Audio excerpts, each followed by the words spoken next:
the Around the NFL podcast. Twitter misses you, Mark. From the Chris Wessling podcast studio, it's X, man. It's Around the NFL. I'm Dan Hanzus. Got Marc Sessler here. And here's the thing, everybody. Unplug for one moment, okay? Because here's Mark talking into a microphone. You don't need to live on social media. You got the real thing right here. I have found it to be an interesting experiment because I'll still go on as a distant observer because there's news happening and the get news. But what's happened to and I know this is already happening with X, but the algorithm of what they're feeding me now has become complete total lunacy. It has nothing to do with anything that I used to like. It's just become I would more like insane. to see what you're getting served. I'll show you after the show for sure. Right. Also joining us, you heard her there. Probably she didn't get introduced. She just came in. Hey, I'm here. Great to see you guys. What a day. What a day we have in store. Oh, yes, we got a Colleen Wolfe. We got the tiniest of all boxes. We got a Tuesday show with Colleen. Mm-hmm. Not Tuesdays with Maury. It's Tuesdays with Connie. Sitting in the Greg chair. Greg on a well-deserved vacation in the tropics of the Pacific. So he will be back next week. He's actually we're gonna tag each other out. I'm gonna head out to the tropics after he returns. I was thinking, with Greg not here, how can we make the most of this? This Greg is an impossible person to replace on the show. His football acumen and his ability to disagree with everything cannot be replaced. However, how about the idea that, is he really on a tropical vacation? Do we know, for instance, that Delaware isn't back together? Yeah, we don't know. Oh, wow. There's conspiracy theories all over the place. And then I actually have a file when Greg brings up Delaware, because I want the tapes. Greg's high school band, Delaware. And it says, actually in my notes, cut and paste, Delaware bio. This is all I have right now. But if you're out there, we're looking for the tapes, the demos, the release of the album, How Do You Want It Cooked was the name of the album. I believe this was a follow-up album or perhaps a single. Shiny Man Went to Frogtown. These are Delaware. This is actual titles to Delaware material. Was it an actual? I don't know if they've produced multiple albums, but sorry. Anyway, the drummer, lead singer and keyboards, Greg Rosenthal. We're not getting anything off him. Oh, man. Drummer, Jeff Lash. That's traditional Jeff spelling.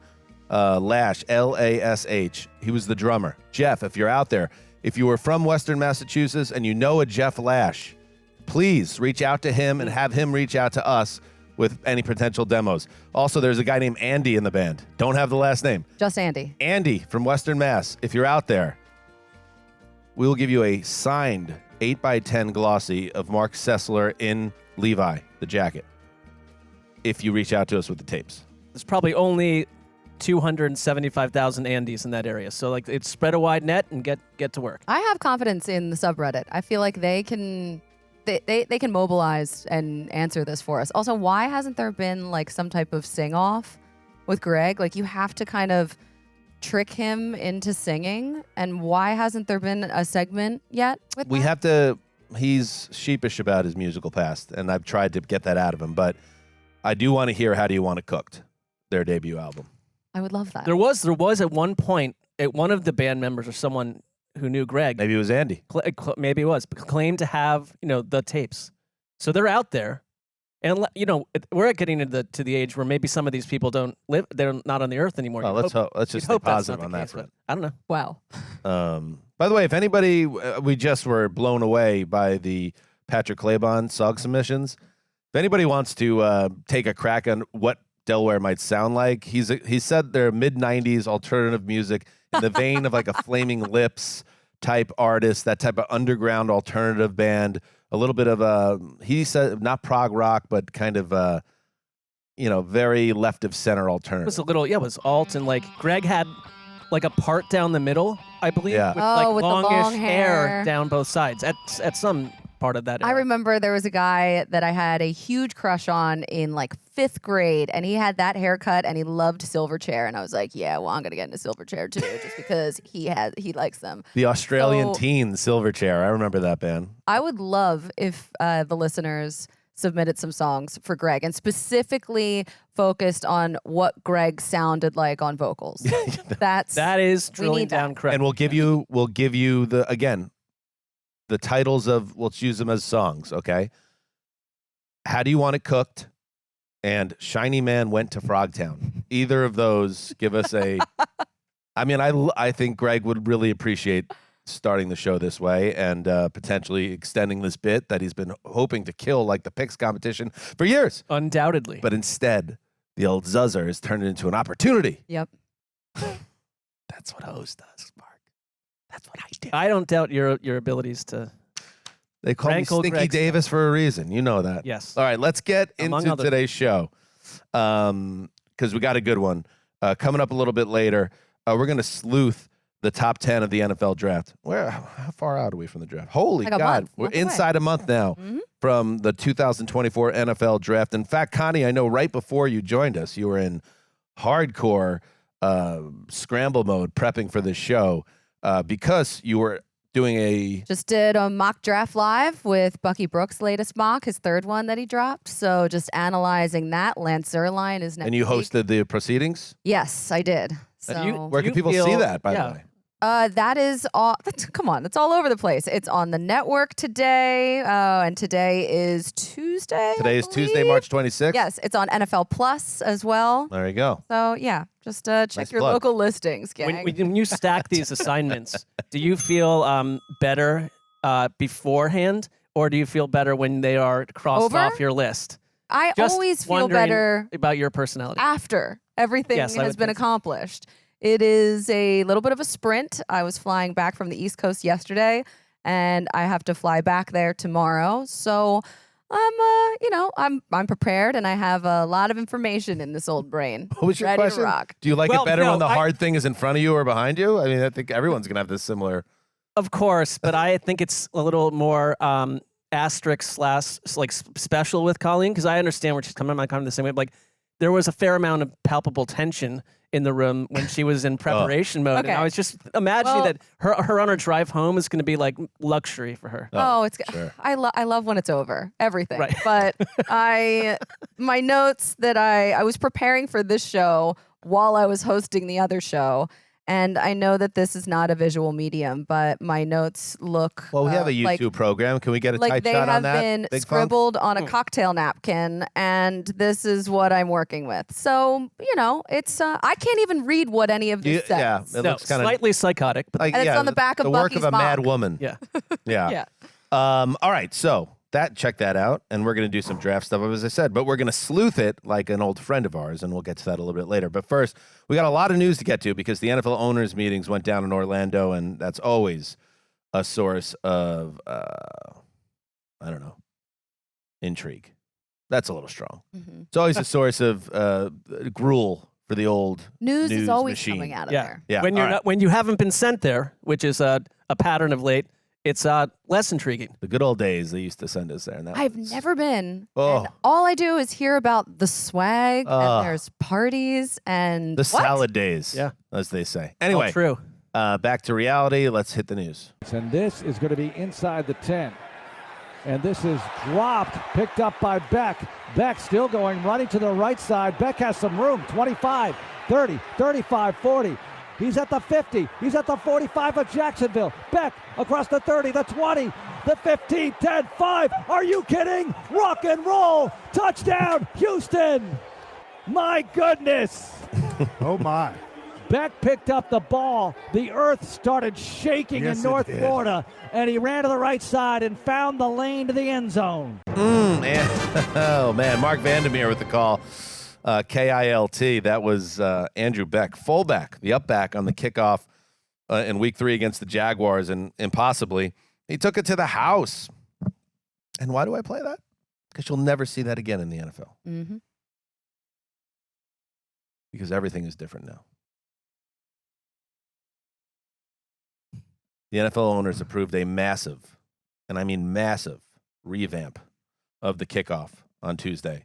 After 3 days of discussions at the league's annual meeting, they passed a proposal 29-3 in favor of redoing kickoffs and essentially ending the days. And we've talked about this. We even talked about it, I think, Super Bowl Sunday night at the stadium in Vegas. Like how many times you would get all pumped up for the beginning of the game, touchback, all throughout the games. And so they finally decide to go with a rule that's very similar, almost identical, in fact, but not exactly the same as an XFL rule. So during the 2024 season, kickers will continue to kick from the 35-yard line, but the other 10 players on the kickoff team will line up at the receiving team's 40.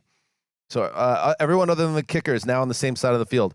At least 9 members of the return team will line up in a setup zone, it's called, between the 35 and 30-yard lines. Up to 2 returners can line up in a landing zone between the goal line and the 20-yard line. And no one other than the kicker and returners can move until the ball either hits the ground or hits a player inside the landing zone. So touchbacks will be marked at the 30-yard line, by the way. No fair catches allowed. So that lasted, 1 year, fair catches on kickoffs. And so now there's always going to be a play. And that was kind of the goal, to figure out to make the kickoff a play again. Also, the idea here is to lower the reason why they put in a lot of the rules, Mark, is to try to lower the instances of head injuries because they're the big running start down the field. So they try to address it with this. Let's see if it works. It's a huge change in the way football will look and feel, but one that I think we all agreed was kind of necessary. It's a 1-year trial. I think from the fan angle, it's going to be visually amazing to experience because it's completely different than anything else. I was trying to think of, like, in our lifetime, like a rule change that was as steep as this and as different. And I would go back to maybe like in 1994 when the 2-point conversion was brought in. It's like that. It's that much of a game changer because when you watch this, it does absolutely achieve what you're talking about because with these 2 lines of special teamers just separated by 5 yards, they go and they clash, and then the runner is close behind them. I just wonder, like, if it's going to take time for, if you're defensive or offensive, to figure out like the tweaks in this, because it just seems like, because you can have 2 guys deep. If you were to take like your fastest defensive lineman and have him blow up one player in that like lineup, because they're not. It's a line. Like you get like your fastest wide out behind him, he's gone. Like it's like I just wonder if it's going to create, in a wonderful way, I guess, like crazy scoring opportunities. But it's also going to separate kickers because the kicker has to literally put it in a 20-yard zone now, unless you want to boot it out of the end zone. But it's like you can't just power kick and assume everything is going to be a touchback. It's going to be wild to watch for the first month or 2. And when the XFL did this, there were more returns. There were fewer injuries. So that's clearly what the NFL is shooting for in this situation. But it also revalues, because we talk about players being devalued, it revalues kick returners. And it's kind of apropos in the year that Devin Hester is going into the Hall of Fame. Like, we want to see this. We want to be able to see these plays back in the game. We don't want to see people getting hurt, but it makes it more exciting. It also makes it, I would think, and I didn't watch the XFL, full disclosure show, so I don't know. It feels like it's going to make it more congested and more difficult to run kickoffs back, but maybe not. Maybe there's enough of a buffer zone because they can't move the defenders until the ball reaches the player, where you could still effectively set up the blocking the way special teams coaches do to ensure high-level kickoffs. By the way, in the event a team wants to attempt an onside kick, this is notable as well.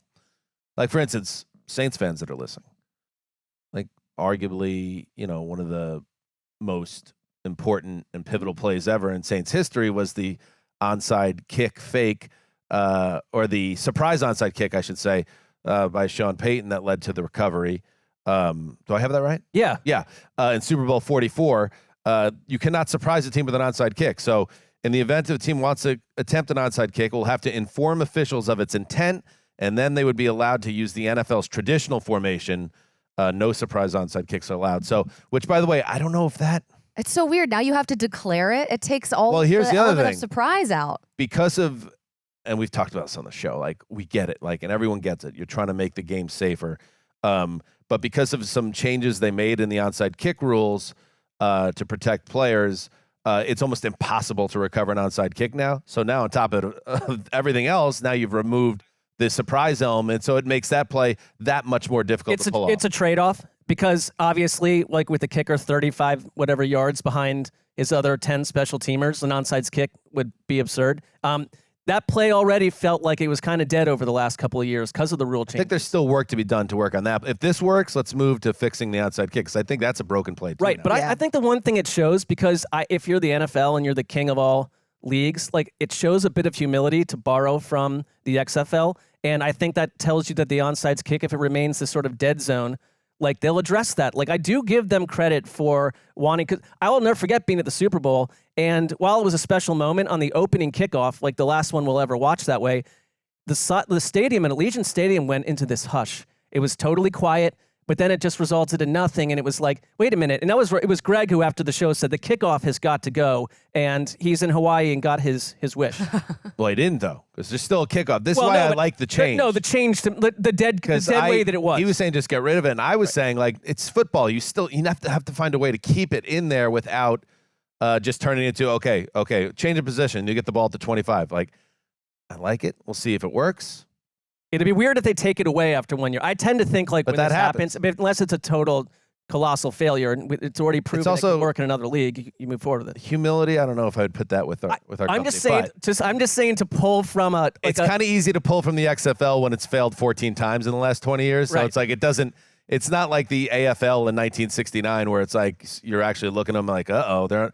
But to the XFL's credit, for all their struggles, Connie, when they first came in, I think 2000, and then they've rebooted, and now I believe they've merged with maybe the AF. A lot of versions. Stuff. Yeah. The NFL it's not the first time that they've taken elements of what they do. Some of it's production and TV production that they kind of said, oh, that's good, we'll take that. But now we have a rule that they've taken as well. So you could argue, yes, it's good to have competitors, quote unquote, or not a total monopoly on the sport, so then you can learn from others. It's like a test kitchen. Yes. We're going to see how it works over here, watch you go through it, figure out the data, and then maybe we'll give it a whirl. And one last thing before we move on to the other rule changes. Chris used to say this all the time, Wes. The NFL has always been pretty good about messing with the product to try to find the best version, which not all leagues do. This is another example. Like, the NFL takes pretty big swings in messing with the product, and I think that's all healthy. On Monday, the owners approved 3 other rule changes. This one's got me a little bit more like, we'll see. Because for all the good, sometimes meddling and messing with rules just leads to a bigger mess. Like when the Saints seem to be at the center of everything. After they got robbed of that trip to the Super Bowl on the missed PI call against the Rams in the NFC title game, they put in pass interference as a reviewable play, and then that quickly went sideways, and they got rid of it after 1 year. Now they're prohibiting the swivel hip drop tackle technique. So I just want you to I don't want you people to dwell on it too much, Colleen. I want you to put yourself like as the Eagles fan hat on. Okay. Like it's 3rd and 7, and it's a huge point in the game, and your linebacker makes a great open field tackle to get off the field, and then out comes the laundry, and the officials confer, and it's very borderline, and it's moving very fast, and the tackle happens suddenly. They decide that it was a swivel hip drop tackle and not a standard hip drop tackle or just a tackle, and all of a sudden it's 15 yards and a first down. Yeah. I'm a little worried about trying to legislate what kind of tackle was that. Now, some are obvious, and I think that's what they're trying to enforce here, but I'm just worried about it. I'm just saying it out loud now in March. Am I in the 4th quarter of the Super Bowl in this scenario? Probably. Is it Anywhere Arizona? Are the Eagles playing the Chiefs in this scenario? A lot of gray area. Yeah. The players and the former players absolutely hate it. Just doing GMFB last week and talking to Jason McCourty. And the last time I was in there, it was Kyle Van Noy and Cam Jordan and Jason McCourty. And everyone was like, so this is how you're taught to tackle. You're taught to wrap up. It's a fundamental. And yeah, I can see that the data says that it leads to more injuries. But now you're asking defensive players to relearn how they play the game, which they're going to have to do. But it's also, when you think about the rookies that are coming into the league, and these rookies who a lot of them are not going to be paid a lot of money, and they're also trying to get up to speed with the speed of the NFL and now learn how to tackle completely differently. And the coaches, how much time they're going to have to spend in training camp looking at tape, trying to figure out how to do this, because it's also like a gravity thing with your body weight in the tackle. So you have to change everything that you're doing. And I think that that's going to be hard to officiate because of all of the gray area. And I think, that's tough too on everyone, because there isn't open tackling in camp and in practice in general. Like there would have been a long time ago. Jeff Miller, the VP of safety, noted that there were 230 of these, this version of the hip drop tackle, the swivel that's illegal, that happened last season, and it resulted in 15 players missing time. The Marc Andrews was lost because of this, but there was argument initially that wasn't even exactly what they're talking about, that particular hip drop. Now they say it is, that it's part of the list that would have been flagged. Don't like it. I think what it probably will turn out to be, because I think fans are it's a lightning rod if it does something in the fourth quarter to a team. Fines, change the way players tackle again. But a lot of this started. It was interesting to hear that, like, when the Legion of Boom rose up, that they were teaching those players to, in some cases, tackle this way to avoid the helmet to helmet. Mm-hmm. So now this is being taken away, and I couldn't agree more with, just from a physics angle. If you're one of these defensive guys, what do you do? Other changes. I like this one. This one makes too much sense. This is one of those ones that never made sense to me, that it was even the way it was. Now, there's a new rule that allows teams to receive a third challenge after one successful challenge. Previously, the team had to be successful on both challenges to receive a third. This proposal was submitted by the Lions. Good job, Detroit. Mm-hmm. Makes all the sense in the world. You don't, just because if the officials got something wrong and you corrected them, you shouldn't have to go 100% on your challenges to get that challenge back. You should never lose a challenge if you won a challenge. All right. If there is, another, in other news, the teams voted down the 4th and 20 onside kick alternative, so maybe they've that's tried down that like the road. 12 years in a row. Yeah. Good news, Colleen, but we'll see in a post-Jason Kelsey world. No ban on the tush push. Not going anywhere. And all right, we'll see. It'll be interesting to see if the Eagles are still using it this year. Yeah. And this one also made sense. I know Greg has honked about this, although I don't think they went far enough. The trade deadline is being moved to the Tuesday after Week 9. That's 1 week difference. So it's usually been right around Halloween, which is Week 8. Now it's the week after, the Tuesday after, the Monday Night Football of Week 9. I'd say pushed even to 10 or even 11. I could see them doing that even like next offseason if it seems to benefit everyone. All right. In other news. That should have happened like in the 1980s. Yeah, I kind of can't believe that it took this long.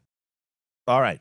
Moving on. We'll head back to the owners' meetings in a bit. But first, some news that went down. This was a big name that had been hanging out there. L'Jarius Sneed, Super Bowl winning cornerback of the Chiefs. He had been tagged by the Chiefs, but had been given permission to seek a trade. He found a trade, sent to the Tennessee Titans, who then quickly agreed to terms with Sneed on a 4-year, $76.4 million deal. It includes $55 million guaranteed, $20 million signing bonus. That from Rap Sheet. Obviously, that was a contract that tells you that Sneed is viewed as a upper end cornerback, and certainly the Tennessee Titans are counting on him to be that. Connie, the deal, the trade, by the way, was Kansas City accepting a 2025 third round pick and a swap of 7th round selections.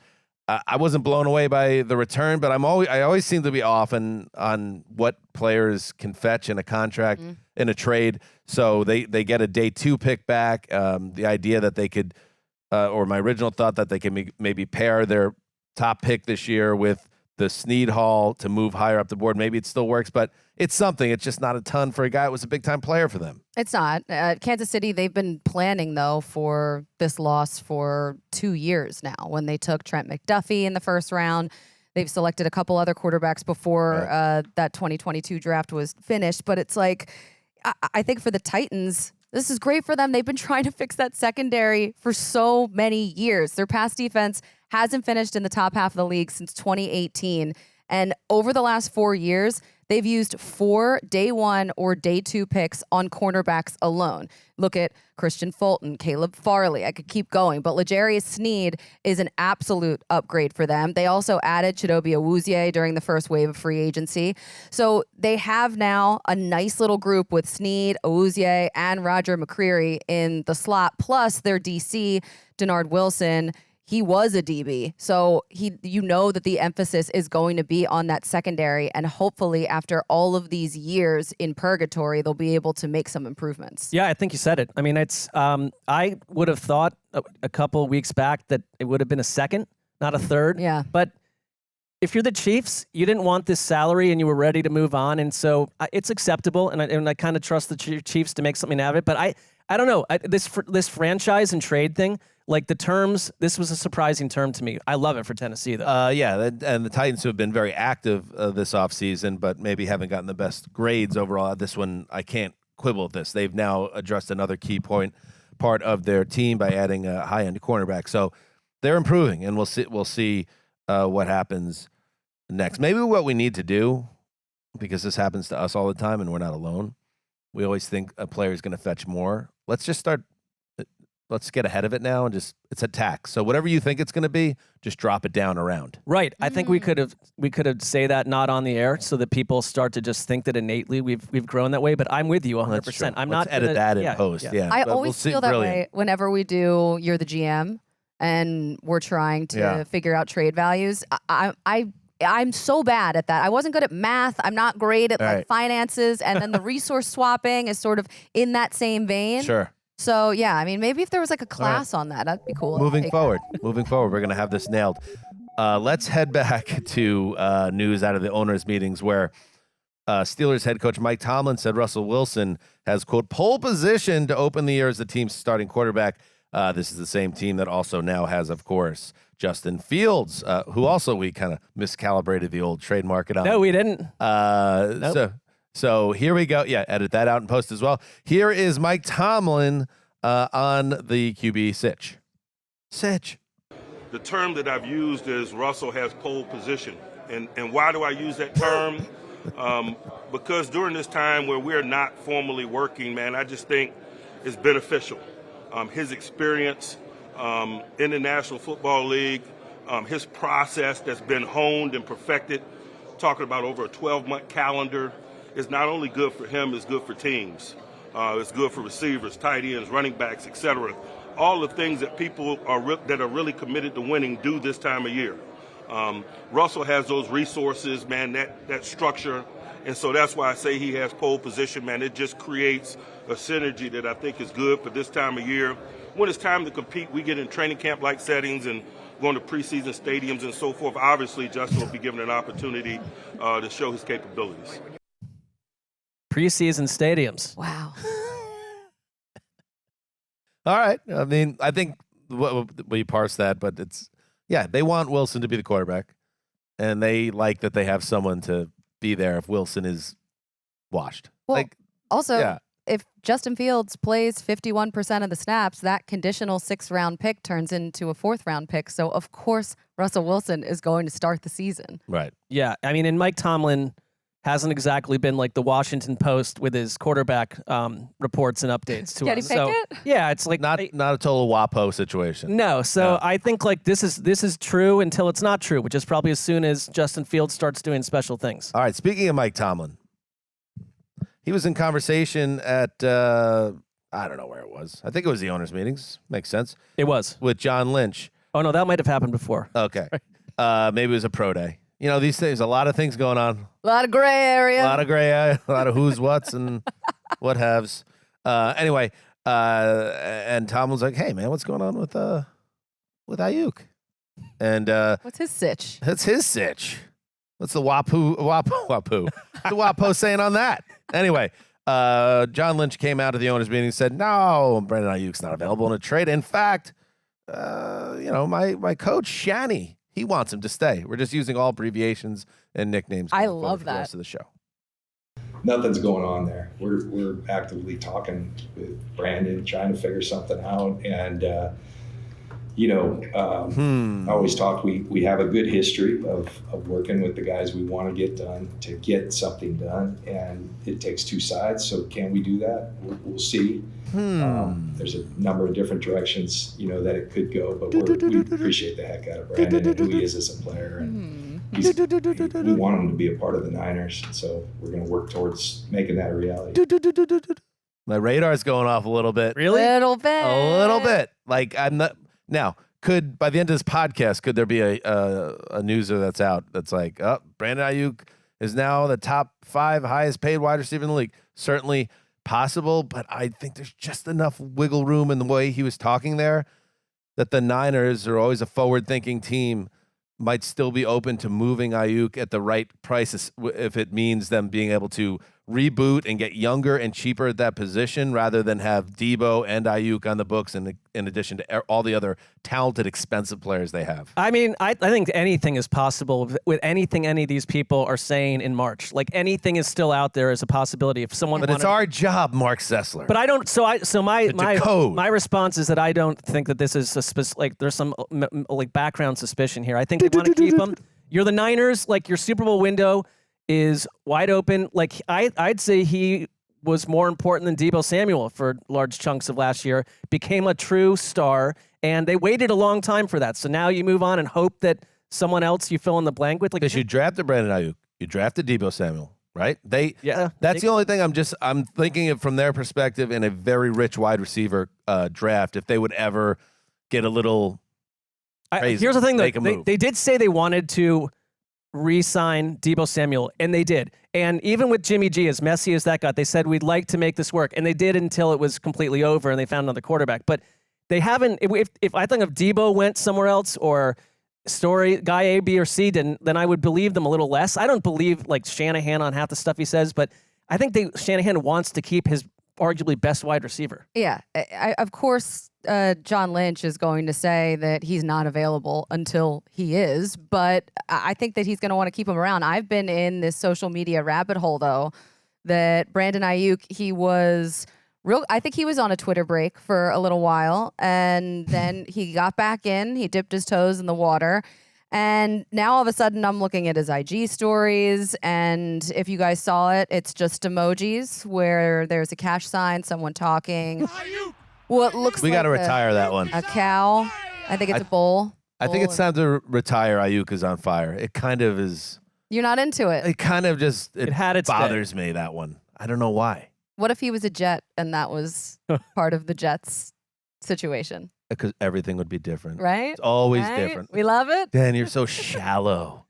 All your criticism easily diffused by just turning him into a Jet. No, we could do better than Ayuk. We could do better for him. Let's find a new Ayuk drop. How about that? Yeah. Subreddit. The listeners. Subreddit. So Get we're going to have Delaware submissions and Ayuk submissions. Giving them a little too much homework, maybe? I don't know. I feel like they'll still deliver. I hope he gets traded. That would be exciting. I'd be interested to see that move and the team that brings him in. That would be cool. All right. Well, so what do you think he would net in the trade now that we're in this new world? Ooh, in the new world. Like a low fourth? It would be, I would say he would bring back, I would think it would be like a first round pick, but then probably I would say bring back a third round pick. Third. I mean, that is with the tax, with the internal secret we figured out. I would think easily a second. So I shouldn't argue it. I should say that sounds wise, Dan. Unless it's first round pick, we think, and then it's a second round pick tax. Maybe that's what it is. I think second. I would say second. I guess we might find out. This would be the first big test of this idea if it happens. Brave New World. All right, let's see.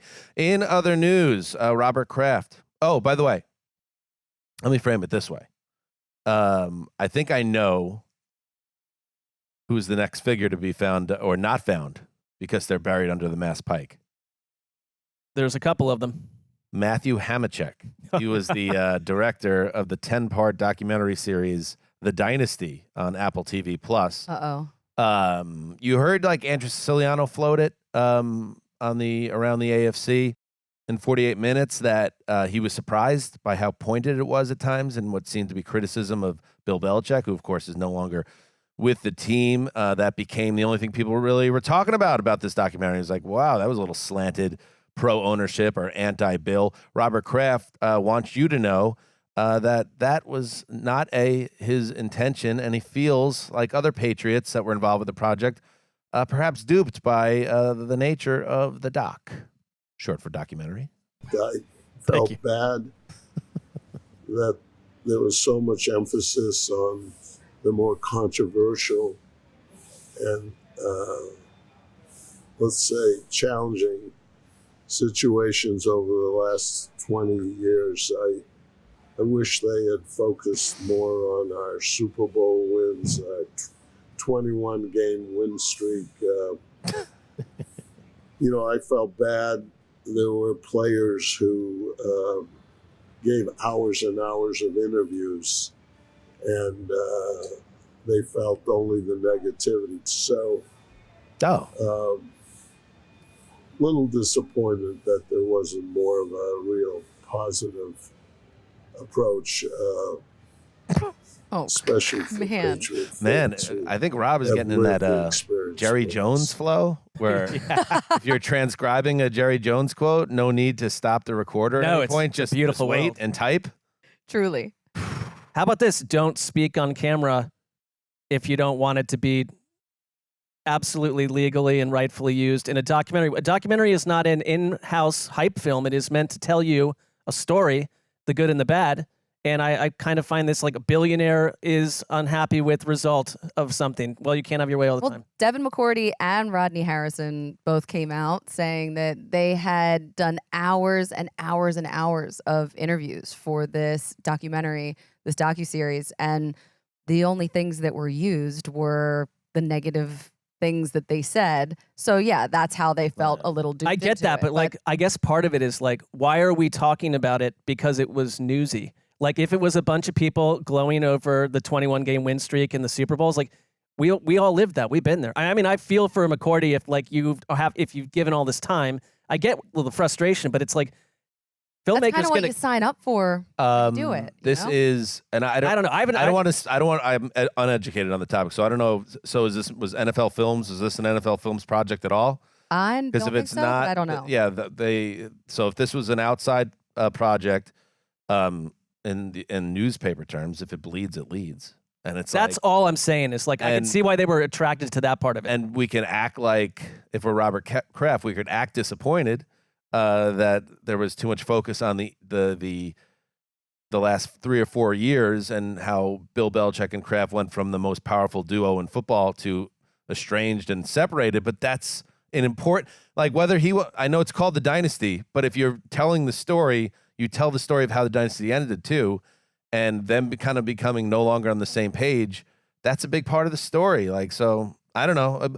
I didn't watch it. I've seen one episode and I actually really liked it. So like, that's why I don't want to get too deep into it personally, but you got to expect people to focus on things like that, because I mean, the fact that, and I've been hammering on this for weeks and weeks on the show, the fact that Bill Belichick couldn't get a job, like he's just kind of a figure of fascination at this point. Like what happened is it just because he's older, or is there like what happened with Belichick within the ranks of the NFL to be in this place now where Did you watch the game on Monday? Out of work.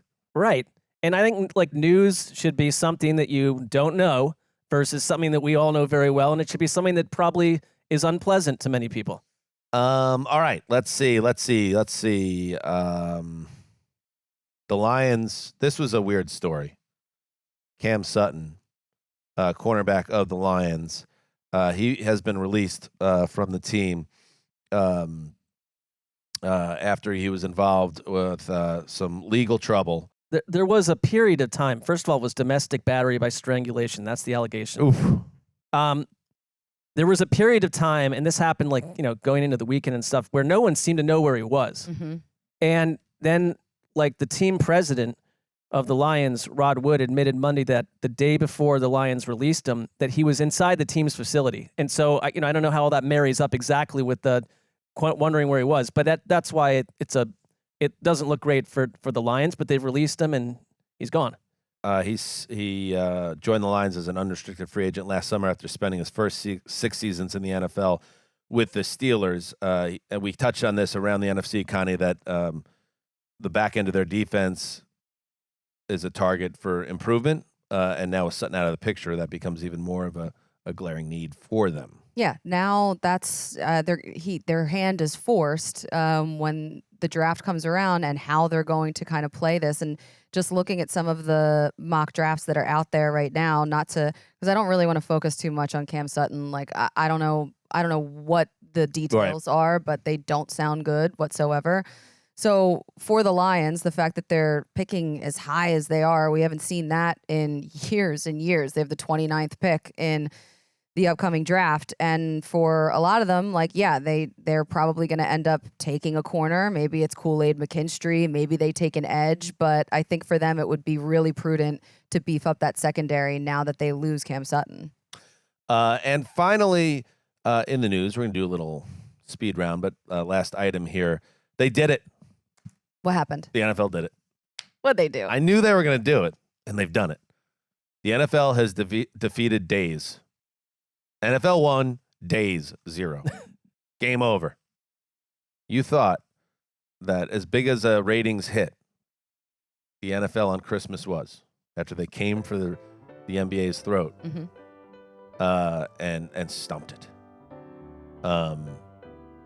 that they would say, well, we got to wait a few years until it syncs up with the calendar, because obviously you can't play a football game on Wednesday. You can't play an NFL game in the middle of the week late in the season. Of course not. That would be... Au contraire. Bouyer. It will continue in 2024 with 2 matchups on the schedule, despite the holiday falling on a Wednesday, it was announced. Matchups for the games, which will include teams that played on the previous Saturday to account for the recovery window, have yet to be determined. I am sure those teams are going to be thrilled to learn they have playing on a Saturday on a short week, and then have a turnaround. Enjoy your Christmas. I'll be home for Christmas. You got a game on Wednesday. No. Anyway, this is all obviously because the 3 games played on Christmas Day 2023 did massive ratings. In fact, ESPN's Ravens-Niners telecast, that gnarly Niners blowout, had over 27 million viewers, making it the second most watched Monday Night Football game since 1996, almost 30 years, when TV was a totally different thing. Good job, viewers. So there it is. NFL 1, Days 0. Got him. It's so predictable. I think here's what the scheduling tick that concerns me, because you get into late December, and these 4 teams that might have looked like we're going to combine them for incredible matchups back in April. Mm-hmm.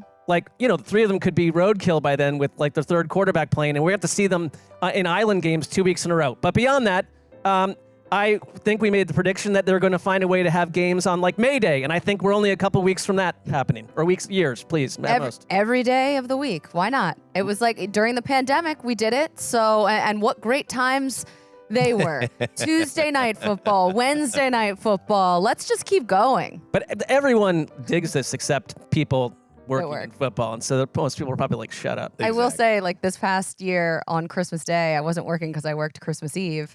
And I went to a friend's house who big Niners fans, the whole family. And we sat at this big long table, and they had a projector on the wall and at the hearth. And it was it felt right. It was nice to sit around and watch the Niners lose with Niners fans. All right. That's 8 o'clock delight. It's kind of you, Connie. Yeah. Hope you're invited back. Saints tackle Ryan Ramczyk has knee issue. Could miss the entire 2024 season. The in-season Hard Knocks could feature 4 teams from the same division. Huh. Okay. Not sure about that. For Ramczyk, and the Saints, they have so many needs. They have so many holes on that roster, and now they're probably going to have to draft a tackle right away because of Ramczyk. Damian Harris, the running back, veteran running back, retires. He's only 27, I believe, and he had some really nice years with the Pats. Went to the Bills, suffered a pretty serious injury, and now he steps away from the game. The Browns are looking to extend their GM and head coach, Barry and Stefanski, and maybe be building a dome. Mark, what's going on there? Well, they absolutely want to either take their current stadium and make massive renovations to it, but the Haslams talked about a dome, which had been floated in the past. Well, the Bills are doing it, right? I don't, as a longtime Browns follower, I'd like them to play in the mud and the snow. What else advantage do they have? Mike McDaniel, Miami has made an offer to Odell Beckham. Woody Johnson, if we don't trade Zach, we're going to keep him. They're backpedaling on that one. They're eyeing Jadeveon Clowney. And the Bears and Texans will play the Hall of Fame game starting off the season. Connie. I just saw that Odell Beckham Jr. and Kim Kardashian broke up.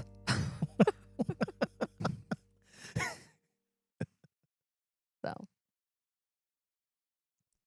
I didn't know they were dating. I didn't know either.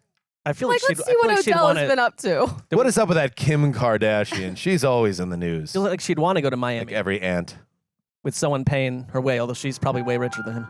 I think so. Yeah, at this point. by 10,000 times. Let's take a break and we'll do some investigating.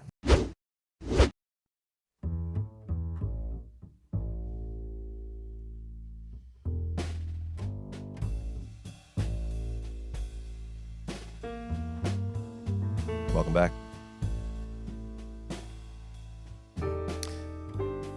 Sometimes getting to the bottom of a mystery requires you to get your hands dirty, work in the shadows, turn over rocks that were never meant to be turned over. And that's why it's time to go full Signetti on the top 10 of the NFL draft. Mark, you ask, what does full Signetti mean? I mean, I can only imagine. He's been on some tough cases in the past. He's unearthed some problematic human scenarios. This one seems broad-reaching. I've been wondering where he's been. Frank Signetti. I did a little investigating of old Frank the Tank Signetti. How long we've been mentioning this man in the show? About a decade. The offensive coordinator of the then St. Louis Rams in 2015. He was the OC and then bounced around in different position rooms for the Giants, Packers, Boston College. He recently got let go by Pitt in the college league. So he's been on a lot of different investigations. He's a hard-scrabble detective. We always thought that. Frank Signetti, private eye. So why don't we get our full Signetti on and figure out this draft, the top of it anyway. I would love that. Signetti, he's been working a lot of cases, a lot of cold cases. Mm-hmm. And, I mean, the nights, the weekends, the hours that he spends and his dedication to his craft is just, I haven't seen anything like it. So whenever I have an issue, a question, I need a little PI work, I always go straight to the source. I go right to Signetti. I'd say he's pretty Teflon too, and he's resilient because I'm looking at the most recent headline about him that I can find. Yeah. What went wrong in the Frank Signetti Jr. era at Pitt? So he's got to lead a double life. He's got to be willing for these things to fail because his time becomes too absorbed in these cases. They pull him in. And they're asking questions in Western PA, but guess what? Frank just slips into the shadows and he's gone. Mm-hmm. Who's that guy in the trench coat? Gone. Never saw him. And the fedora? Gone. All right, let's get into it. So we're going to get our Signetti on here. Okay. And what does that mean? Because it seems pretty nebulous. What does it mean? What does it mean? We split up the top 10 of this draft because we can go 1 through 32, but you can go anywhere for that. Everyone knows those first 10 picks, in addition to just being the most high-profile picks of a draft, they kind of set the tone for the rest of the draft board. So we each split it up, and based on everything that's out there, all the reporting, anybody you've talked to, any, again, rocks that were turned over, any meetings and diners where, the thing you do, one guy sits in the booth one way and the other guy's sitting in the other booth, and they either slide a bag across the floor and the other guy leaves, or they just have full-on conversations with the menus in front of them, like stuff like that. Yeah. That's stuff we do. That happens. It's a skill set, yeah. To learn Parking more. garages, that's where you meet. Big-time parking garage. Exactly. Always not well lit at all. Subterranean level, got to go all the way down. Right. And, cigarette smoking continues to be on the decline, but you have to sometimes pick up the old nicotine stick. Not in this to pull career this path. off. Yeah. You need it. Hacking darts, gotta. Hacking darts. So let's get to it. I'll get it going with this investigation doesn't need Signetti. Let's be honest. This the isn't number one Watergate. overall pick. This is not a Watergate scenario. Everyone knows that the Bears are going to take Caleb Williams with the number one overall pick.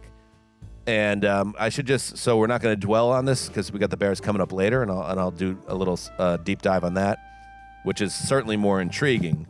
But I do think it's just notable that, and some teams are like this in these type of drafts where we all know who's going number one, but in many instances, teams are still needlessly cloak and dagger about it. Sure. That's not the Bears.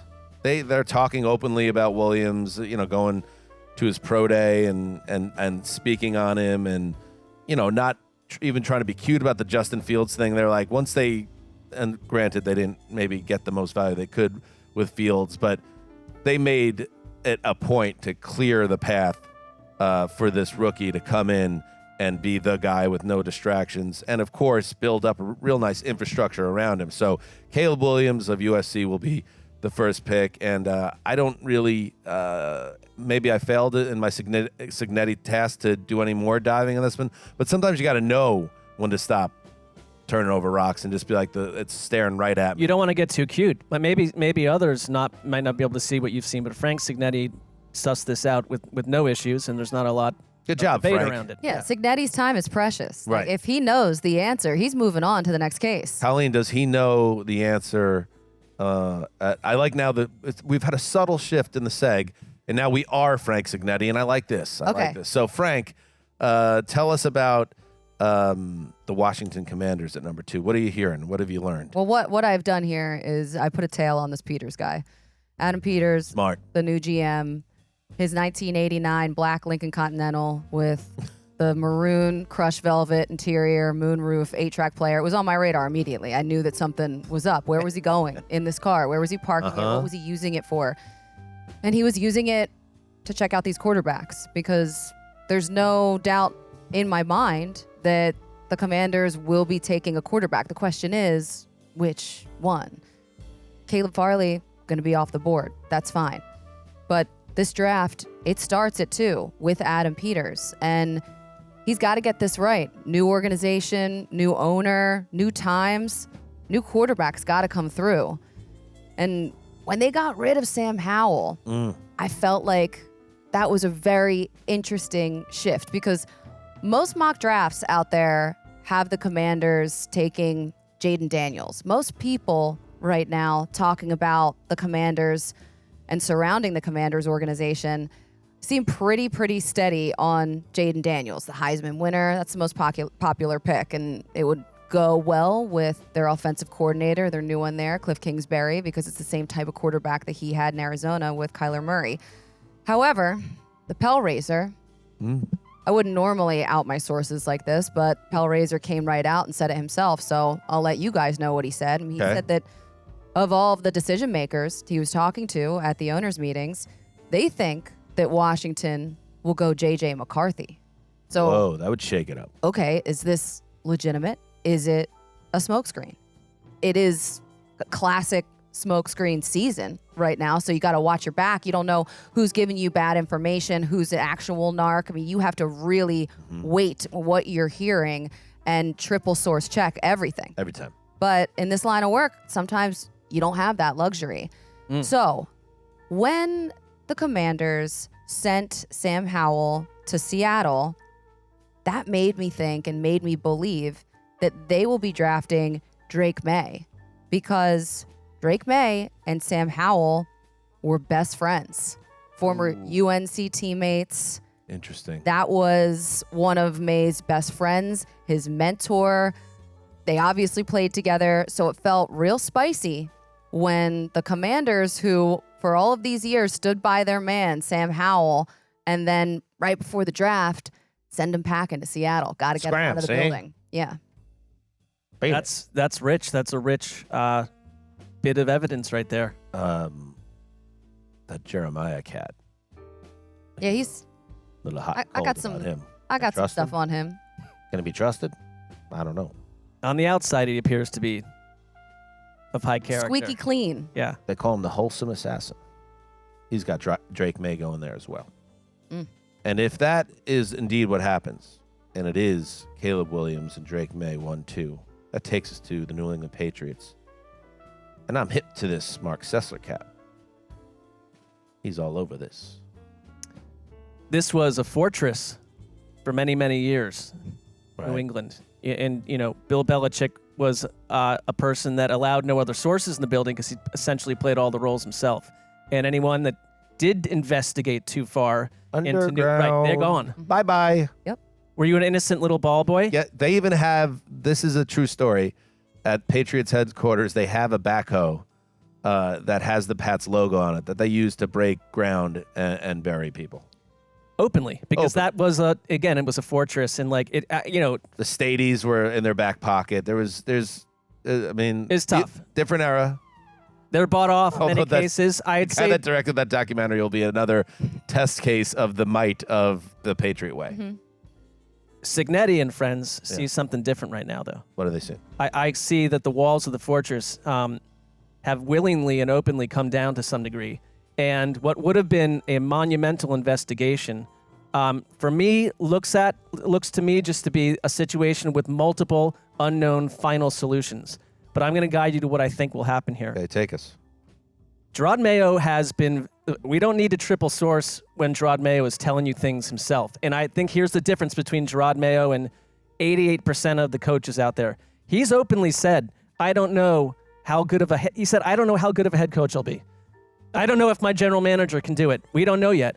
And he said, basically, look, we are still a team that needs so many things. They need an offensive tackle, wide receiver, quarterback, running back, defense.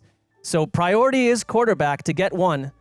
But he has talked highly about Jacoby Brissett. And I think this is a team, because they need so much, and he's asked for patience, that they want to create the environment where they can grow with maybe multiple draft picks. And I think that because of what happens at number 2, again, the future is somewhat of an unknown element. A beautiful mystery, Aaron Rodgers would say. Absolutely. I think that trading down might be their preference, because I think then the Patriots, Jacoby Brissett can get you through this season, and you could acquire multiple draft picks and start to rebuild a team that lacks weapons all over the place. And I think he's very open to that. This is not a one-person operation. I'm leaning in that direction right now, overtaking the third quarterback in the draft that they may not be in love with. All right. So, and your study of the reporting around the team indicates a willingness to do that. Now, my question that I'd have for Signetti and his associates, the Patriots have the stomach to potentially pass on an instant game changer at 3 when we know, A, moving back, however far you move back, gives you less of a chance of addressing that position effectively. And B, we already know there's not a lot of hype around the Cats at the quarterback position next year. So it's hard for me to imagine that the Pats are going to look this opportunity in the eye and say, we're going to build the roster in a different way. I think they're going to take a swing here. I really feel that. So I think it's a possibility, but I do think that they just parted ways with a very highly drafted quarterback. And I believe they want to create a better environment for who they bring in. And I'm not worried about next year's draft class, and I don't think they are yet. If it was anyone, it would be Jaden Daniels, but you've got to see who falls to them. I don't think it can be just the third guy they like off the board. Unless it's J.J. McCarthy and they go ahead with that would fit. Michigan quarterback comes quarterback. in. I don't think he's going to be there. I think he may go number 2, actually. So that factored into my investigation. The Patriots then passing on the presumed number 2 pick. That would be a whole ton of guts, and it would leave them wide open for second guessing. I'll just say this. You mentioned they took a big swing on Mac Jones. That was, it was a first-round pick, but it was the 15th overall pick. So now they're living up in the penthouse of the draft at number 3. And when's the last time the Patriots have been up there with a chance to take a quarterback? We'll see. I'm not refuting anything Signetti and his people. I would say, unlike the Chicago report and maybe even the Washington, that the Patriots are the first. Like, they could go A or B, and we need more time in this investigation to some degree. Which takes us to the Cardinals. What are they saying, Sigs? The Cardinals control the entire draft, in my opinion, because we get it. Like, we're running out of quarterbacks at number 4, and the Cardinals, I was looking this up and mentioned this before the show, and this is what creates the conundrum in our investigation. They need a wide receiver. They need an edge rusher. They need a cornerback. They need defensive line. They need offensive tackles. They need interior offensive line. That's your entire offensive line. They need linebackers, running backs, quarterbacks, a quarterback, tight end, safety, punter, kicker, and long snapper. I agree with everything you just said except for quarterback. That's crucially like a backup quarterback. But, but that was crucially. That's deep down the list. But crucially, Sigs. That's deep down the list. They don't need a quarterback, which is what I think what you're getting at here. They don't need a quarterback, but look at their wide receiver room right now. Michael Wilson, good number 2 developmental guy, maybe 2.3. Greg Dortch, Zach Pascal. You have Marvin Harrison Jr. sitting there. And I think what Cardinals fans want for Kyler Murray and what they want for their team after that, not unlike others, they passed on Adrian Peterson back in the day. They passed on Terrell Suggs back in the day. These are like arrows that stick in Cardinals' psyche going way back. And so now the bloodline of Marvin Harrison is dropping to you at number 4, presumably. And yet my investigation tells me that GM Monty Ossenfort, who, just like last year, is very willing for a team with all those needs to trade down. And this is where I think the trade down happens. And this is where I believe that the Denver Broncos, it was Sean Payton who called Monty Ossenfort one of the luckiest guys around, and realistically saying that this is where someone... Are you stepping on your mock draft, Mark? Be careful here. Stepping on my own mock draft? Yeah. I think this is... That's Frank Signetti. Right. I think they are... Frank, you stepping on Mark's mock draft? This is where... And I think trade activity is going to be wild in the first 5 picks. I think the Patriots could be doing it. But if the Broncos, for instance, can get a better offer from the Cardinals and don't believe the Patriots would take their quarterback, but that's danger zone, I think the Cardinals are trading the pick down. Okay. And there's a number of people, the Vikings, the Broncos, that could trade up. I really think the Vikings are candidate here. I love where you're coming from. Yeah. Connie or Frank too. We don't know. What? Frank 3.0. It makes so much sense because that's what the point I was trying to make was that if they were a team that needed a quarterback and they're in the top 5, take a swing at a quarterback or even move up to get a quarterback you want. But they have this ability to build the team with high-level picks and trading out of that spot to accumulate.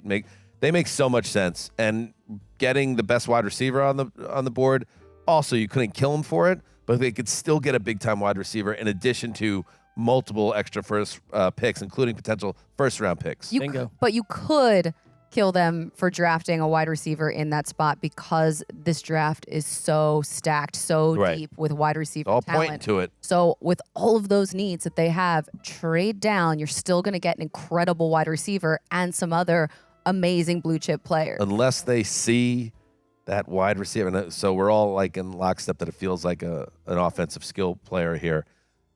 They're so in love with him, they see him as a Hall of Fame talent. If they see like another Larry Fitzgerald on the board, in their opinion, maybe how can you kill him if they're that strong and that feeling that they're getting? Because that could change that whole organization and give Kyler a reboot. Interesting. Yep. Next. Colleen Signetti. Here we go. Okay. Another interesting team. I'd love to know what you've seen, what you've heard, who you're talking to. Back-to-back diner stuff. Los Angeles Chargers. So many diners. I've been to so many diners.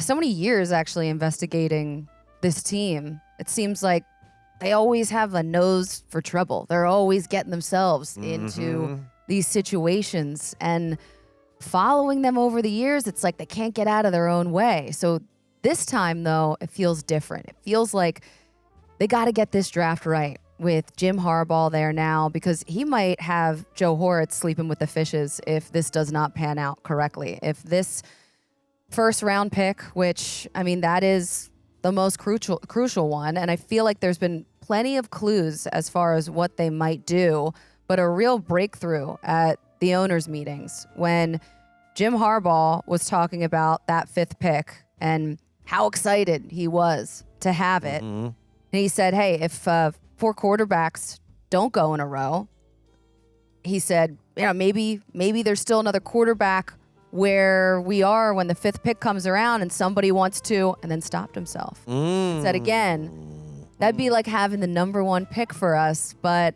seems like he wants to trade down. And if he does, plenty of options here. You can acquire picks from a quarterback desperate team. You can get a wide receiver because look at their current wide receiver group. I mean, Quentin Johnson, Josh Palmer, Darius Davis, Fayoko. This is not Keenan Allen and Mike Williams anymore. They're gone. They stripped the entire cupboard. That's it. Yeah. So maybe they do end up getting a Marvin Harrison Jr. if the Cardinals opt to trade out of that spot. I mean, Harbaugh knows him well from coaching at Michigan, having to face Ohio State so many times, and what Marvin Harrison did to him and his teams at Michigan wasn't good. But also, maybe he goes Joe Alt. Maybe he gets the best offensive tackle out there, gives someone that can protect Justin Herbert after all of the injuries that we've seen from Herbert over the years, plus the run game that Jim Harbaugh is absolutely in love with. Maybe he goes with someone up front. But I could also see them grabbing a tight end this high because Brock Bowers, one of the most talented ever. And in the AFC West, where the Chargers are, and they're constantly playing the Chiefs, and looking at a guy like Travis Kelce, you have George Kittle out there who played in the Super Bowl as well. Tight ends are different now. And this guy can catch, he can run block, he can do it all. He's a good route runner as well. So Jim Harbaugh loves a good tight end, and that's one right there. Okay, interesting. And this is the team with serious history at the tight end position. Kellen Winslow Sr., Antonio Gates. That would be a stunner. This one to me, Signetti, really screams to me. We're drinking bad coffee and a rundown black. On the wrong there's side there's no cream, there's no sugar. Screams to me Alt, the tackle that aligns with what Harbaugh's looking to do. Is anything you're reading, seeing anywhere about J.J. McCarthy, the quarterback? No. Harbaugh. No. Harbaugh has Justin Herbert. I know, but what if? Well, in that case, that would break the case wide open. Well, and we have discussed case of the 2024 like NFL little draft. whispers on this front before that, or maybe they were self-created whispers on just trying to see the possibilities. That isn't it just weird, the timing of it all, that you would think Harbaugh is kind of an intense dude that just spent all these years at Michigan, and maybe he loves that kid. And it just so happens that he's there. If that's how you felt, I think what you have to do is find a way to make a blockbuster franchise-altering trade of Justin Herbert to one of the teams above you, because JJ is not going to be there at number 5. We have every clue in the book is telling us that he is like he is someone that is not going to be available. You have a clue book? I feel like that would be helpful. Ooh. Can I get that? Can I read? The tea leaves are burning, and JJ is long gone by then. So that would make the Chargers, who seem like a trade down candidate, have to trade up. And I know Chargers fans are screaming like, don't even bring this up. It's ridiculous. But that's what we got to do because we're outside the mainstream right now. You have to think we're in the underground way, right? and we're just wondering about that. That's right. So a tight end, maybe a tackle, wide receiver, wide receiver. Maybe the biggest trade of the last 14 years. That would shake things up. Really would. Let's take a break, and we'll hit the rest of the back 10.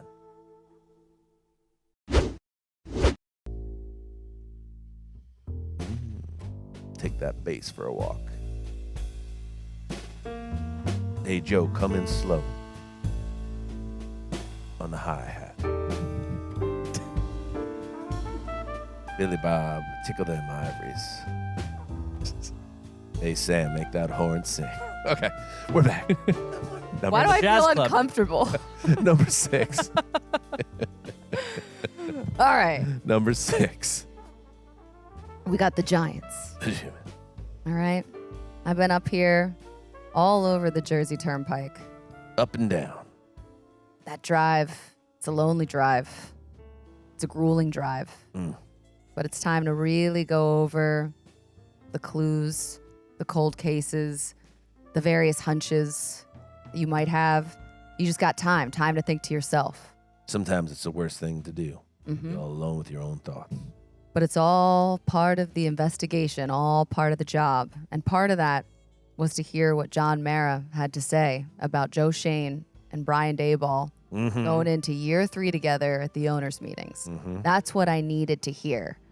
What did the big man say? Well, John Mara came out and said if Joe Shane and Brian Daboll have conviction on a quarterback at the top of the draft, he supports going in to get him. He's still confident in Daniel Jones, but says, why not bring in someone to compete and let the best man win? He also said that it's ridiculous the Giants haven't fixed their offensive line after all these years. So, I don't know, maybe one of these could be a red herring. You don't know. I thought it was very notable that the big man, Mara, seemingly gave the green light to make a move on QB. Exactly, because one would think, all right, on the surface, you're going to go wide receiver. You don't have any. Maybe go Malik Neighbors. Just like Odell, you get a wide receiver 1 from LSU. Repeat history a little bit. They haven't had a 1,000-yard receiver since they traded away Odell. But I don't feel that is the correct way that they're going to go. They could go Joe Alt again there if he's still on the board and fix that offensive line, but that doesn't feel right either. I think what ends up happening, I think the Giants, they don't draft a quarterback at where they are. They move up. Another move, another trade. We've got 5 or 6 teams moving up at this point. But I think they move up with the Patriots. And I think that they take Drake May at 3. And that's what ends up happening. And I could dig it. That lines up with what I've been feeling and hearing about the Patriots based on the whispers. Really? Well, that's what Frank, I'm tell me more. 2 Franks. The Patriots were candidates to trade down, and you got the Giants. These two teams feel kind of linked too. And I think Blue blood. Mara is basically saying, I'd be open to it, but anyone wise enough knows that you're not getting that guy at number 6, so you've got to do something different. And I think Daniel Jones, no matter what they say with their pretty little words, is yesterday's news in the Meadowlands. Tennessee Titans at number 7. I was told by our friend Chris Wessling that the Tennessee Titans were in the Midwest. As I steered my vehicle down through the country, I don't fly. I just kind of wind the car down to think, to process. Do you have like a Madden mobile? It's an old beat up jalopy, and I switch cars every 3 months. Smart. And they come from parts unknown. And you got a whole trunk full of license plates. Cell phones. Yes. Passports. What's a cell phone? Don't have one. The Tennessee in my world is in the South, so I solved that investigation for myself. Done. You know, Cignetti is 58 years old. When we used to talk about him, he was in his late 40s, but he's got a lot on his plate, and he's humble enough to get help sometimes. Because my investigation of the Titans, here's a team that new coaching staff hired a bunch of parts off the free agency list. Calvin Ridley, Tony Pollard. They don't blow me away, but they still have one burning need. They were the worst offensive line, arguably, in football over the last 2 seasons. And this is where I believe, because the Giants are going to do what we think before, here sits your left tackle, Joe Alt. But I like to lean on some of my best sources, and I had someone who was willing to go on the record directly, and here it is. What's up, fellas? Gravedigger here. I want to give my take on what the Titans will do in the top 10 of the draft this year. Look, there is no secret. They need a left tackle. They've addressed many of their needs in free agency. Still have a big hole at inside linebacker. Probably need a safety. Probably need someone else on the D-line. You're not taking that in the first round, I don't think. If Joe Alt, the tackle out of Notre Dame, is on the board, I think you write it in ink. He is the Titans pick. If he's not there, maybe they look to go Dallas Turner on the edge. Maybe they look at the second best tackle, someone like Olu Fashanu. There's reports that they love J.C. Latham. I think the Titans have to get a tackle here. Rand Carthon recently said it's a deep tackle class. There will be guys available throughout the draft, but I don't know if you can risk it. You got to find out if Will Levis is the guy. They've done a great job surrounding him with pieces and weapons, building up that defense, trading for L'Jarius Sneed. The last missing piece here is a stalwart left tackle. If Joe Alt is on the board at 7, I think he is the Titans pick. I'm hip to that cat. And I'll tell you one more thing about the Gravedigger. That Titans helmet moves real quick in circles behind him. Just spinning around. Spinning. I mean, he's on that beat, and he's been on it violent for a long time. As the wrong side of the tracks. That was a thorough autopsy that he did on the Titans. He is the That was Gravedigger. He's doing a lot of different jobs. He has his fingerprints on everything. The post-mortem side of things. Makes a lot of sense. You know what else makes sense at number 8? What?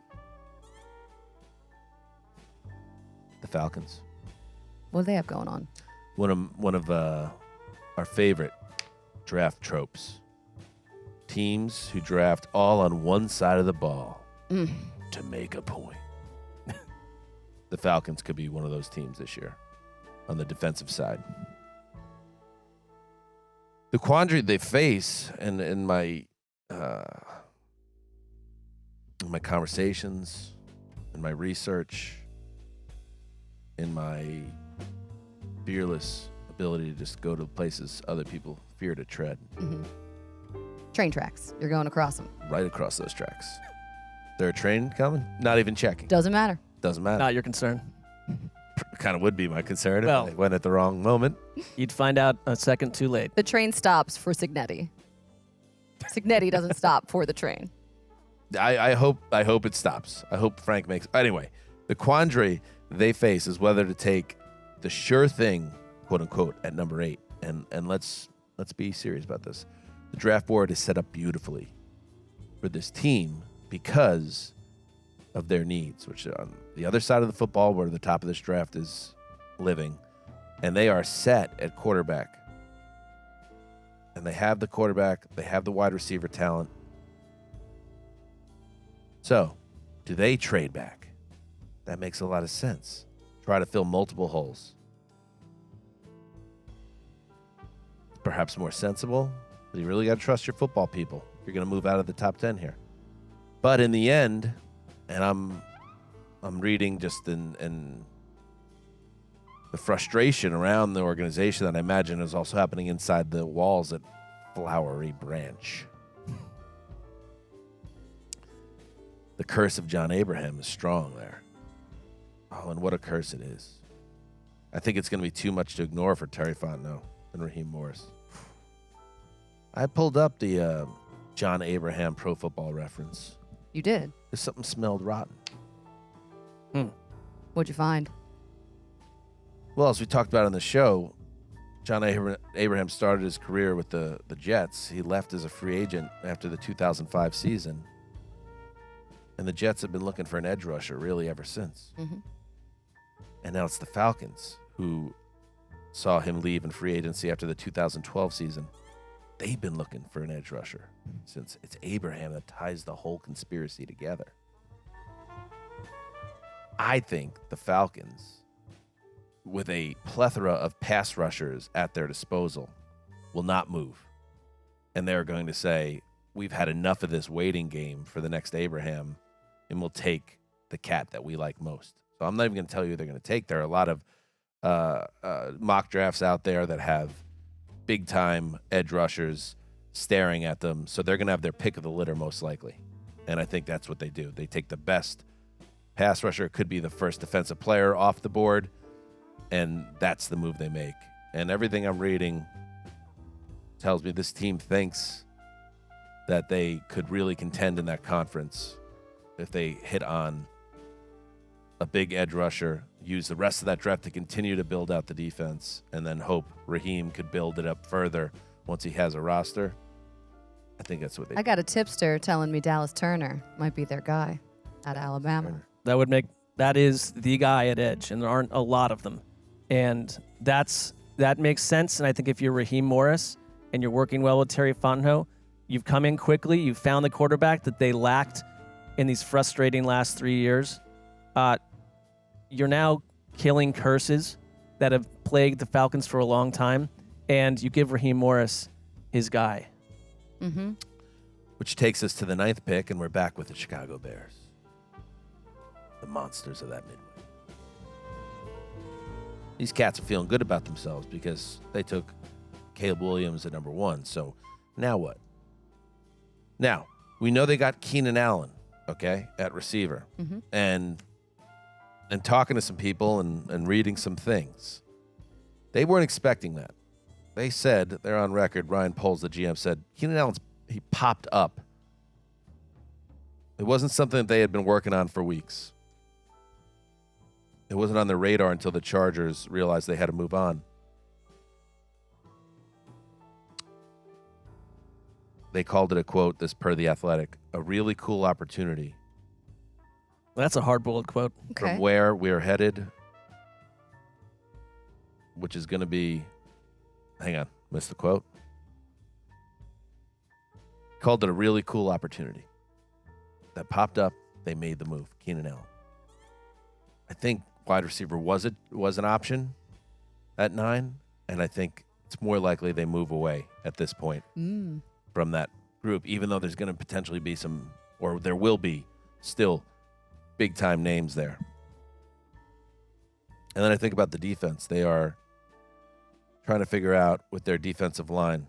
You have Matt Eberflus was on the record saying that you need an interior defensive line and an interior defensive lineman that could be a major impact player.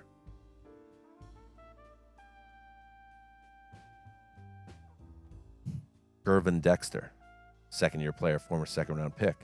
They liked his development, but would they look for a hog molly at the top of this round? I think that could be it as well. So I think you look into on the defensive side of the ball with this team, and I think you're going to see that's where they end up going. I like it. A lot of eyewitness accounts have been also saying that they've seen some things that might lead you to believe that that's the direction they're going in, but only Cignetti is really, truly knowing. I think also Cignetti, he's a great judge of character and how people transform and change. And I get the sense that Flus is going to get his way because this has been in the last couple of weeks and months. He's grown a beard and changed his hair a little bit. He just looks confident. He feels like, Or he's going to go on the run. Well, there's that too. And maybe we'll he's hunt him changing down if his that look. happens. Oh, yeah. Feels like an odd time to leave the Bears as head coach compared to other scenarios coaches have been in. But we'd be tailing him. We got our eye on him. Which takes us finally to number 10. The New York Jets. And I think the entire football industry was locked in on these cats going for an offensive lineman after, the disaster that was their line last season, Aaron Rodgers' injury, which, by the way, came, not to pile on poor Dwayne Brown, but came on a missed block on the 4th play of the season that led to the Achilles injury. But then they went out and they got Tyron Smith. And they added 2 other starters in addition to Smith in free agency in 1 week. And now it makes people think they're done at offensive line. And they could be. There's a lot of people connecting to that Bowers kid, the tight end. Mm-hmm. I know the Jets have a bit of a cursed history at tight end in the first round. So I'd be a little jumpy about that if I were them.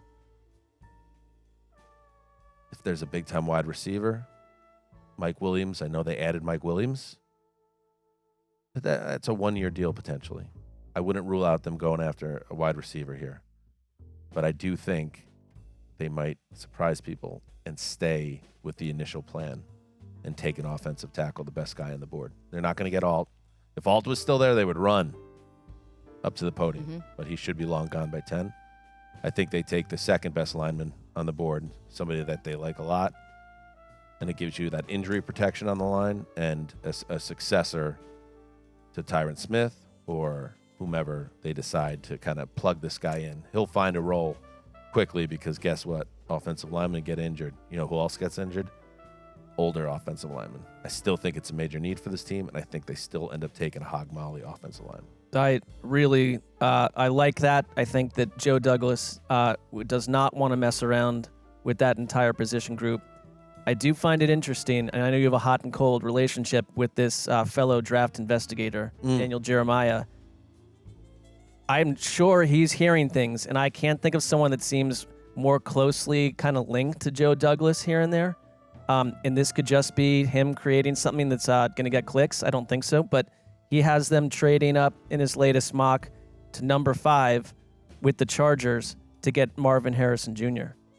I believe that that draft came out, or the mock draft came out a day before the Mike Williams trade. I would say that like just because you have Mike Williams, like Tyron Smith and Mike Williams are both players that you can count on for maybe 10 or 11 games a season, and you're going to lose them from like if you can do this, or even if it's Rome Odunze, I'd just say if it's if they had it in their head that there's some whisper that we're going to try this, then you have Marvin Harrison Jr. as a Hall of Fame potential talent for the next half decade. It's not even about Aaron Rodgers. You just have someone to pair with. You'd have the best wide receiver tandem in the AFC. Well, I have a little bit of a situation that I'm working on right now. That little bit of a lead. Usually my sparrows will sing like canaries when I ask them about what's going on specifically. These improv classes are really paying off. So God, I haven't done it in 10 years. Get off my back.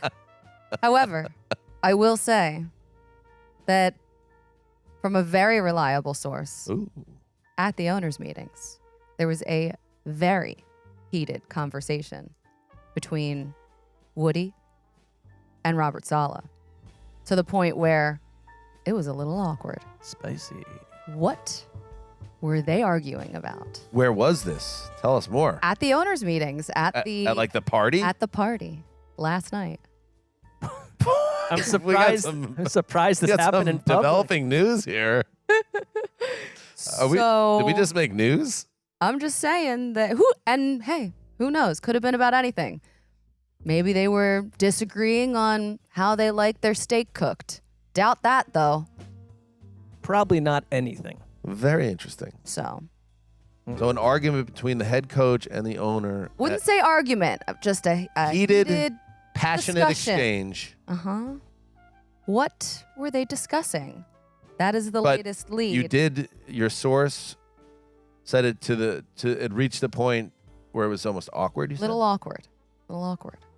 So was it around in the midst of a larger group, or was it off to the side? Like, what made it awkward? I think just the body language, potentially. Or the fact that a coach is arguing with an owner, which I don't think I've ever seen at a bar. But were they alone having the argument, or were they part of a... I'm not saying it's an argument. Saying it was excuse me. The heated exchange, the passionate exchange. Yes, a lively conversation were they were having. Kind of on their own having this conversation, or was it part of a large group? Oh, it's two of them. So, what was that about? That's more to come. Something that he does. Mm-hmm. My guess, it might have been potentially about this very conversation we're having right now. The number 10 overall pick. Well, the love that's been unearthed. Gonna hop in the Lincoln Continental with the moonroof. Drive on down to wherever they are.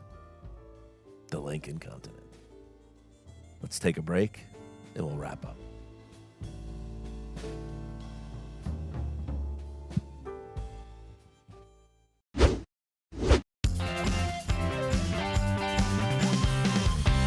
All right, we're back. The show is continuing, for God's sakes.